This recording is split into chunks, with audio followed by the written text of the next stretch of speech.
Hi, everyone, and welcome to another episode of Home Tech. I'm Seth Johnson, joined as always by Jason Griffin. Jason, how are you doing, man? It's going great, Seth. How are you?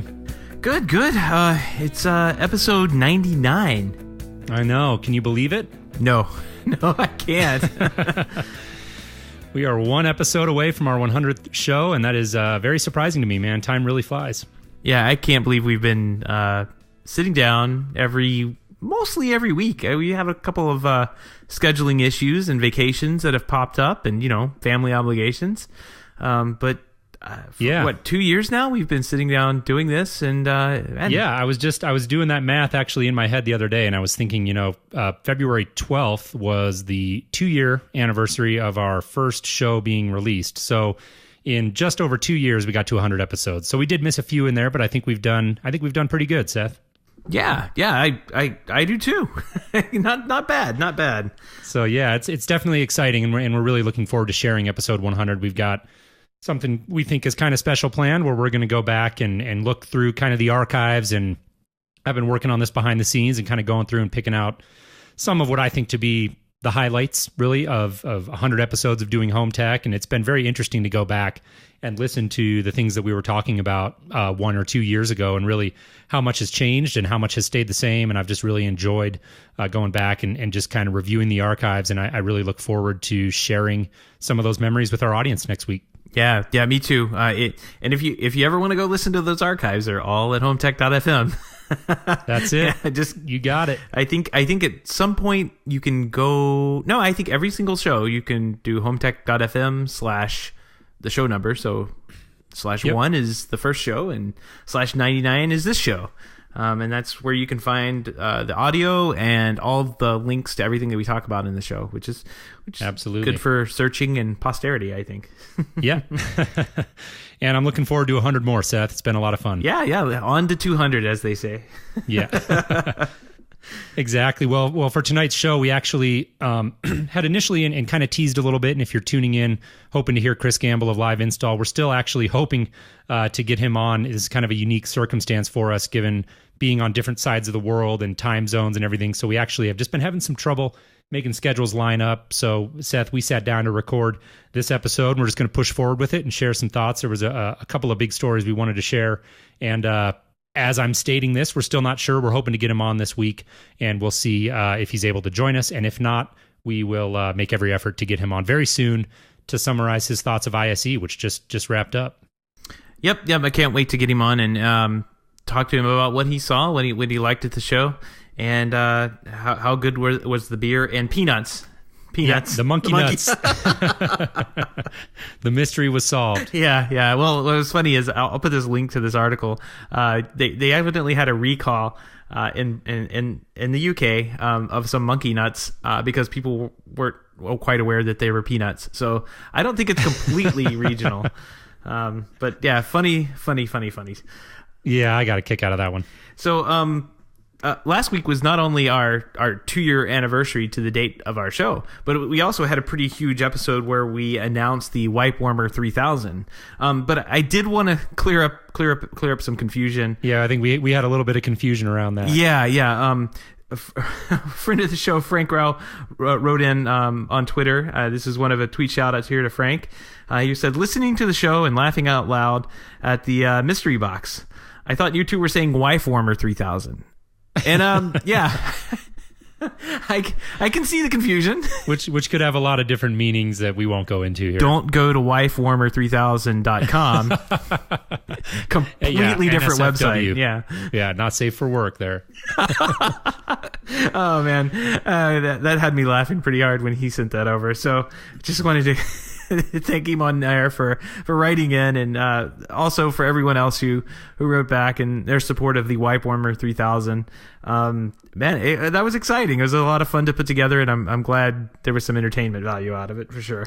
Yeah, definitely. Really enjoyed that. Wife got a kick out of it, and I think I'm going to have to start a little like a feature request or maybe a bug reporting forum where we can do periodic check-ins, Seth, and we'll see, because like we talked about last week, we're still early in this. We're in alpha, so we're open to feedback. All right, have you started using it yet?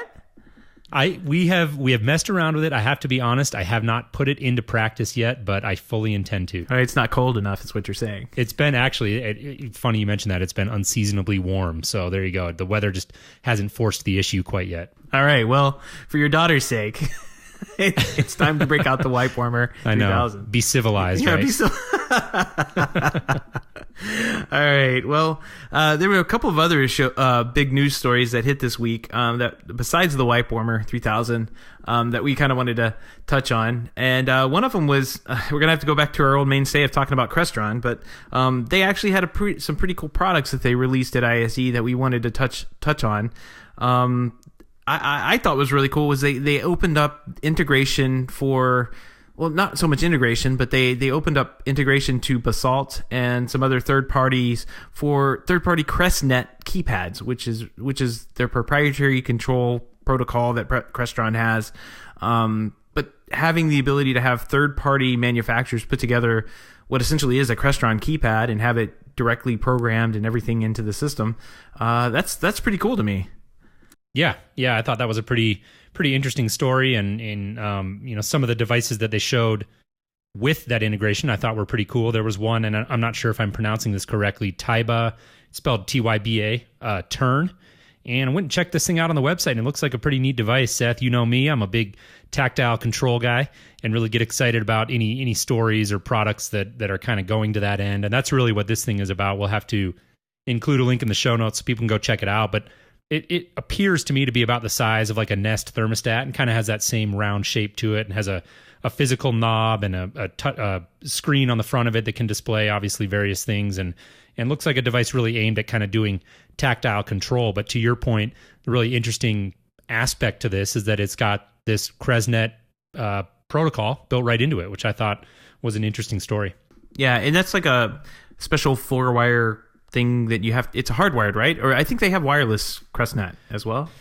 Yeah, I'm not sure actually the answer to that, but traditionally, yeah, I've always thought of it as the 4-wire bus that basically they use as their proprietary form of communication. So it's used on pretty much, I think, all of their lighting keypads and some of the older touch panels that we were doing in the past made use of that CrestNet communication.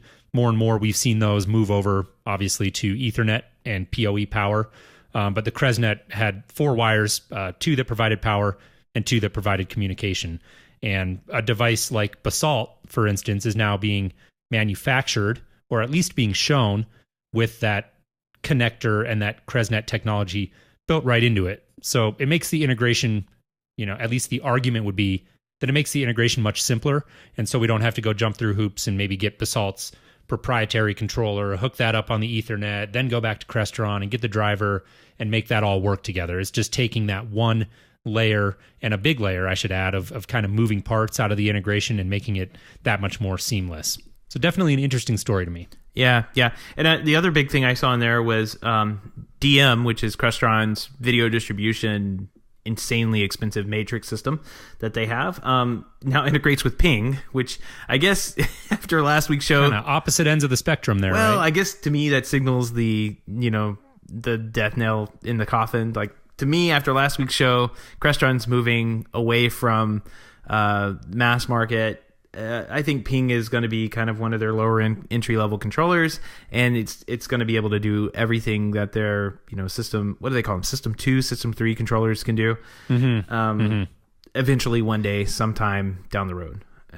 Yeah, Ping is an interesting story to me, and we talked about it last week, so I won't spend too much time rehashing it. But the interesting aspect of Ping is when it first came out, it was really being framed and pitched, at least my perception of it, and I think generally people would agree with this, as a down market solution, as a solution that you could go into smaller jobs, less custom requirement on the project, and kind of get in and get out and do more repeatable work. And it still had that upgrade path or that ability to tie in to a certain extent with some of their higher end, more custom systems. But I was going back actually as part of my prep for episode 100 next week, and was listening to, we had Evan Ackman on from Crestron back when Ping had first come out. And I will say that after listening to that episode, I will give credit to Crestron for more consistent messaging than I had kind of remembered in my head. And what I mean by that is that from the start, when we had Evan on, this was right after CEDIA 2014, the product was very new, and his messaging was very consistent in that Crestron didn't see this as a down market solution. They just saw it as a tool or device to make the smaller, less demanding projects in terms of custom requirements easier and less expensive to integrate. And so Ping has just been an interesting story to see that kind of transition, and the fact that they are still developing for it and adding new integrations.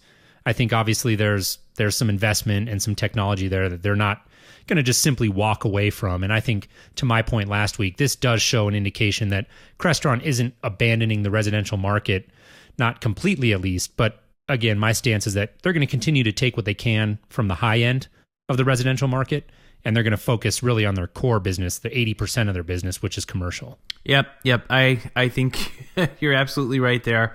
As that area of the market, I mean, I was listening to our show, and again, what you said about, living out in LA and homes, that Crestron was the only system that fits the bill. And I've been in those situations where you certainly start hitting limits as to what a control system can do, and you actually have to work around those limits. Well, with a Crestron system, you really don't have those limits per se. I mean, you can kind of bend the system to fit into whatever hole you need to put it into. Mm-hmm. And that, I mean, that's pretty big for that's what you need for commercial jobs. One, I mean, every commercial job is going to be different in some respect. And then for super, super high-end homes, which most of the times are going to match what a commercial installation needs, right? You're looking at, 40 zones of air conditioner and AC in some of these homes, and you don't run into that in most day-to-day homes that you and I are in most of the time. Yeah, I was just going to say that really those projects that I was alluding to are very few and far between, and certainly not the norm.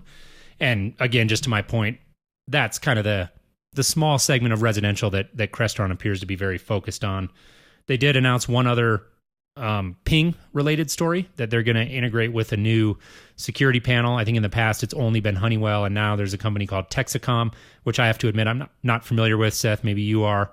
They also showed a new keypad that looked kind of like a simplified, smaller version of a touch panel with a few hard buttons. So there was a few stories, and Julie kind of jokingly put the title of her story over at CE Pro, the other big Crestron news, because obviously we've been talking at length as an industry about the recent decision to leave CEDIA, but this does show that that's not all Crestron has going on, and clearly they were at ISE showing some interesting things that I think are very relevant to the home technology market. Yeah, I've never actually heard of that Texacom system, but I think I've seen their panels before, and they look kind of like what you would expect. They're a pretty high end looking device, which in the security world says a lot, because most security systems look like they were made in the 80s, and they took industrial design from the 60s and said it was modern, and they haven't changed it since. Yeah, the aesthetic just doesn't appear to be a driving factor for a lot of security companies. I would agree with you there. This stuff looks good. Yeah, I thought so as well. Speaking of security, I think the second kind of story we wanted to touch on here is a big story about a potential acquisition of ADT, which previously has been a publicly traded company. So definitely a big story here. Yeah, Apollo Global Management, and without the risk of getting into being the money show, has said that they are going to acquire the home monitoring company ADT for $6.9 billion. It's an insane amount of money. It's it's one of the biggest leveraged buyouts of the years, and they're going to go ahead and basically take ADT and move it over into this private equity firm, which I guess to me that takes it out of being a private company anymore. That's what it looks like they're doing. So they no longer have to deal with shareholders getting cranky when something happens, and in fact their stock has gone down quite a bit. I mean, not saying that ADT is the best company in the world, but if they want to make like progressive moves, they're going to have to spend some money, and stockholders don't like that, which has been seen by companies, recent companies like Control4 going public, where they made the decision in the past to announce product and it didn't ship for a while. Well, and then they announced bad quarterly earnings. Kind of this perfect storm of things hitting one of their quarters, and their stock price just tanked overnight. I guess what I'm trying to get to is that this story kind of, when I read it, I was thinking in my head, maybe, going public isn't the best thing for home automation companies at this point in time. Right. Because you have companies like Crestron who say, no, we don't want to deal with, the super, all we want is the super high end cream of the crop products, or projects. We don't want mass market. Can you imagine if Control4 came out and said that? What would happen? Oh yeah, it'd be a fire sale. Right. So like this to me, evidently ADT had a bunch of debt too, that was going on. But this to me looks like they are taking the company and they want to do something a little bit special down the road, but they're going to have to do it privately without being so much in the public eye. Which they have that flexibility, or they will have that flexibility now if this goes through.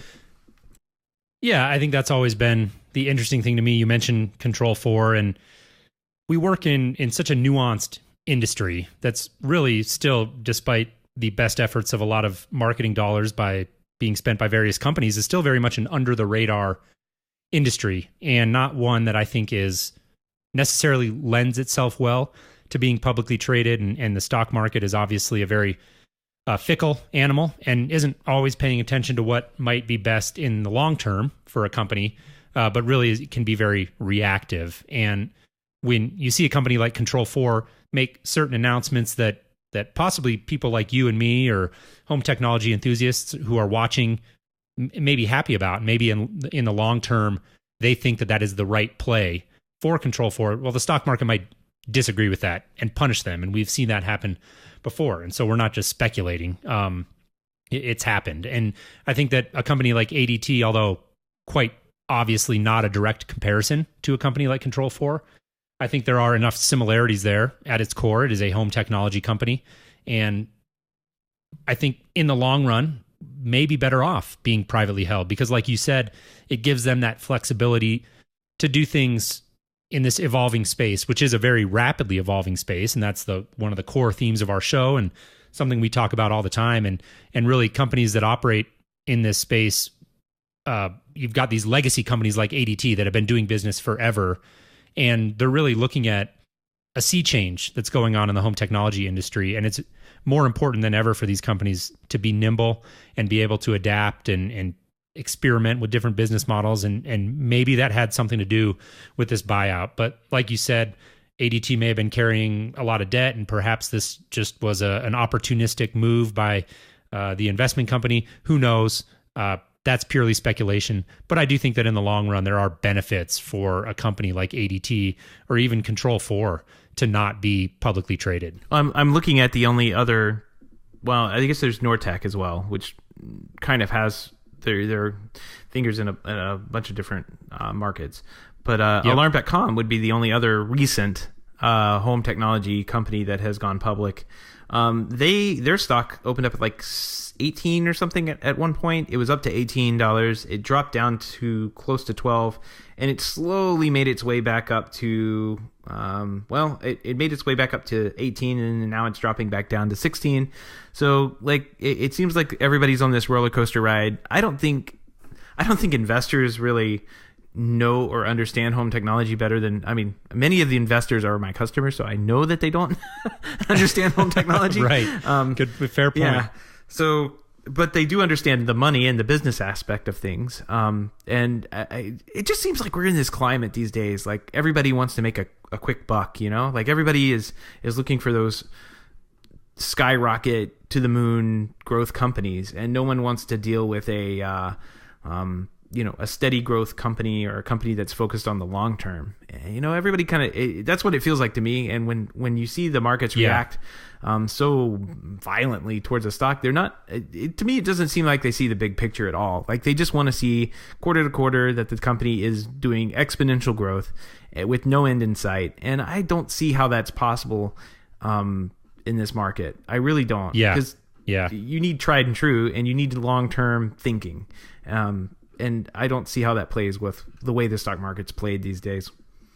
Well, and it's a great point, and it, I think, really speaks to the even greater challenge faced by a company like Control4, because when you compare Control4 and their business model to a company like ADT or even Alarm.com, to, I would say, a little bit lesser of an extent, just because they haven't been around as long.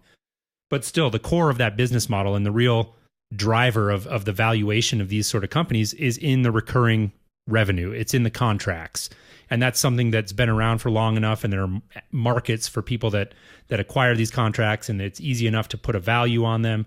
And if the stock market and investors can't wrap their brain around the valuation of a company that's using one of these business models based on security and recurring monthly revenue, that is a relatively easy to evaluate in our industry, then how do you expect them to really understand the nuance of what a company like Control4 is doing, which is totally, like I said, under the radar to most people. Right. And I mean, same thing for Alarm.com. They're not RMR based. They attach themselves to it, but they're still a dealer different model, dealer based company. I think if they came out with a DIY solution through Alarm.com, they would do fairly well with that, and I think investors would like that too. But and we've heard rumors of them having something in the works, but we haven't seen anything yet, and I'm just kind of waiting around for that to happen, I guess.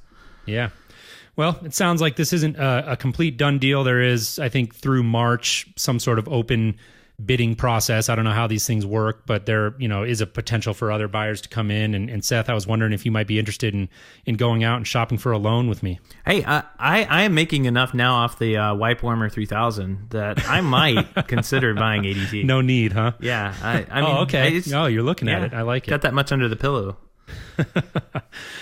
Awesome. Well, let's move on. We got another story here that is an exciting one, I think, to you, Seth, in particular, and that is that LG is looking to launch a couple of more affordable OLED TVs later this year. Yeah, well, it's only half exciting because they're announcing curved TVs, and I'm not really interested in those. But the flat, so we can ignore that half of the story. Exactly.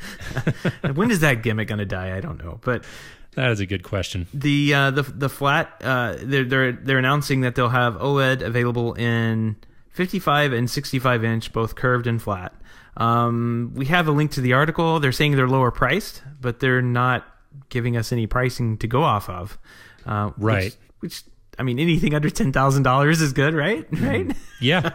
Well, I did recall seeing an article earlier this week that I believe the G6, which is the flagship OLED that we talked about after CES, I believe was going to go for $8,000 retail.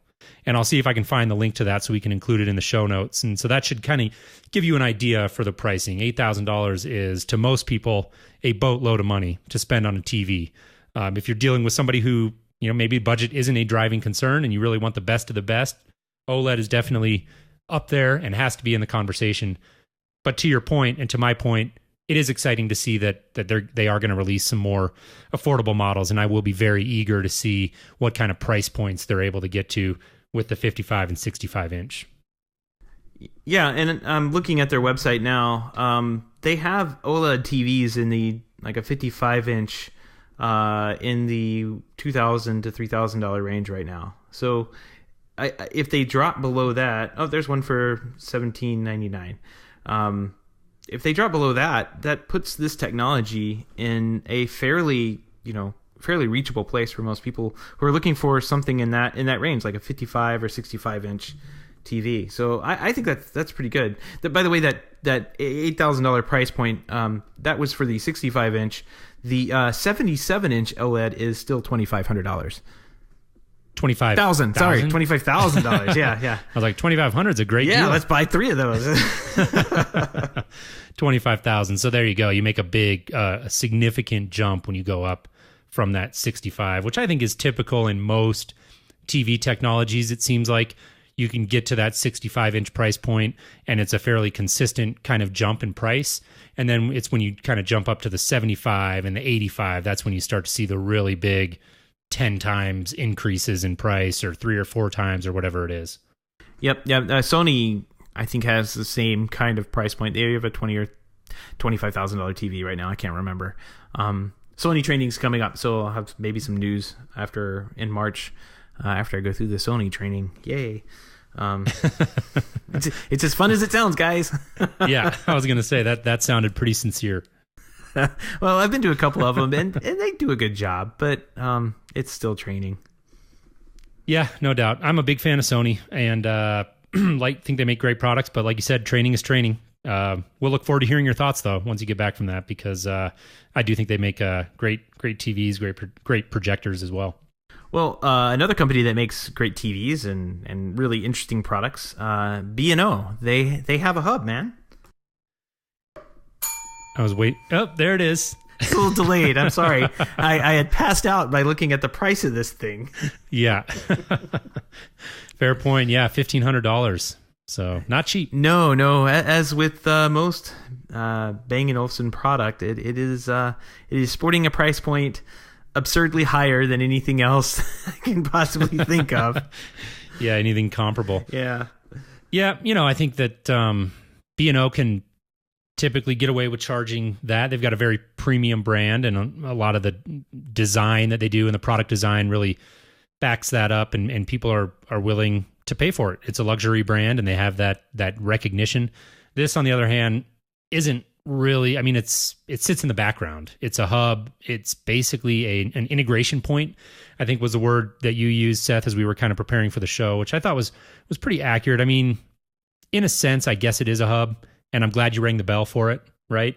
But it is sort of just a bridge in a way where finally there is the ability. I just feel like for a long time for me, it's come up in numerous installations, because you have a certain clientele that shops for the systems that we sell. And those clients who are in the market for solutions from companies like Savant and Crestron and Control4 are also the type of clients who will shop around for products from a company like B&O. And so you do get that overlap. And I've had it happen on more than one occasion where, a client gets really excited about a particular B&O product, and we just really have no way, or in the past have had no way to tie that in to a broader control system. And this is finally a product that appears to be solving that issue. Yeah, it definitely could help out with integration. It looks like they say Crestron, Control4, Savant, but it also integrates with a number of internet-based products like Nest thermostats, Amazon Echo. They're touting a couple of those, including everyone's favorite Internet of Things programming crazy website I still don't understand, If This Then That. Right. And if that doesn't, to me, if that doesn't tell you about the trend that's happening in home technology, then I don't know what does, because you've got, again, this very premium, very high-end company that's always operated within its own little ecosystem, and that's been just about it, other than maybe some very simple integration using something like IR, has really, by and large, been its own thing, its own ecosystem. And to see them coming out with integrations with companies like If This Then That is a great example to me of what's happening. It's sort of a microcosm of the industry, and something that really I just find fascinating to see this increasing overlap between companies that have always been this sort of premium, isolated user experience, now being forced to really look at these different technologies and how do we play in this smart home and connected home space. So I just think that's kind of fascinating to me. Yeah, and for $1,500, right, make it happen. Right. But again, I just don't see that being a major issue for B&O because of the company they are and because of the people who shop for those products. This is clearly not intended to be a product marketed towards a big audience. This is for people who are shopping for B&O components, and this is, again, that bridge or that integration point. And so, to me, very expensive. To most people, very expensive. But to your typical B&O customer, I don't see that as being a deal breaker. Yeah, I'd have to agree. When I was And I was in Munich a couple months back in December. We were walking along, trying to find one of the metro stations or subway stations. I can't remember what they call it there. I guess underground. Nope, that's London. Crud. They're all called something different. You're not very cultured. Yeah, well, it's a train. You get on it. They all smell the same. Great point. Yeah, we were walking down the street, and I guess we turned out we were in kind of a high end area, and I was just shocked as like there was this massive B&O showroom that had all the TV and AV product and everything kind of lined up out front there, and you just sitting there drooling over this stuff. And right next door was a showroom completely dedicated to the BMW i8, which is that crazy looking all electric car. So that tells you what clientele are going to be shopping in that area. Exactly. Yeah, so exactly. All right. Well, that pretty much wraps up our news stories this week. And it does appear like we are going to miss having Chris on this week. We may try to connect with him and get that edited in after the fact. But for now, just plan on tuning in. We'll keep you as the audience posted, and we certainly will try to get him on here within the next week or two to share his thoughts on ISE, which again just wrapped up as we're sitting here recording this. And as always, looked like it was a big show, and looks like there was quite a bit going on there. And so we really look forward to hopefully getting Chris on. It just can be tough with those time zones. He's obviously on the other side of the world, literally. And so we just weren't able to make it line up this week. Yeah, I think he's 5 or 6 hours ahead of me, and I guess 8 ahead of you. I mean, it's in the middle of the night for that guy. So, man, he's a trooper if he's staying up talking to us. Yeah, no doubt. So, I want to mention that all of the things that we talked about on the show tonight will be available on our website. If you want to check out links, see pictures of the stuff we're talking about, HomeTech.fm/99. Has a good ring to it. 99. It does. Pretty exciting. Yeah, be sure to tune in again next week. We've got a special show planned where we're going to go through and kind of dig through the archives and share some of the best memories that we have from doing 100 episodes of the show. And once again, just can't believe it's been 100 episodes. We've had a lot of fun, and want to really sincerely thank you as a listener for tuning in and being part of the Home Tech show and part of our journey as home technology podcasters. Yeah, definitely. It has been a great 2 years of doing this.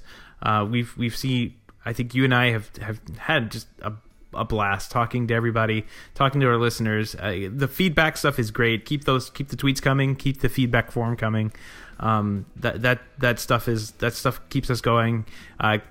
Helps us find new content for the show. I mean, it's kind of slow right now, so anything that you see out there, let us know about it, because it's pretty easy for us to miss with all the crazy stuff that's going on in the other news these days. Yeah, a lot going on. So we really do appreciate listeners reaching out and sharing what you as a listener think is an important story, and we welcome any feedback. You can do that in a couple of different ways. One of the ways Seth kind of alluded to is on Twitter, which we're at HomeTech Podcast. You can hop over to the website HomeTech.fm/feedback. Is a great way to do that. And if you're enjoying the show, we do want to encourage you to sign up for our email list.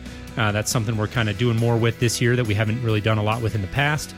And you can do that just going to our website, HomeTech.fm, and on the right-hand side, you'll see the quick sign-up form there. And we're sending out weekly show reminders. And in addition to that, I've been doing sort of a weekly newsletter where I'm sharing some thoughts on a few of the big stories from the week. And sometimes it's stuff that we discuss on the show, and sometimes it's not. But either way, it's fun to be able to share some additional thoughts with you. And if you're interested in receiving that, just hop on over to HomeTech and sign up for our email list. Yep, that's a good thing. I guess this is going to wrap up 99. Jason, I will see you next week for episode 100. All right, sounds good, Seth. We'll talk soon. Yep, have a good week.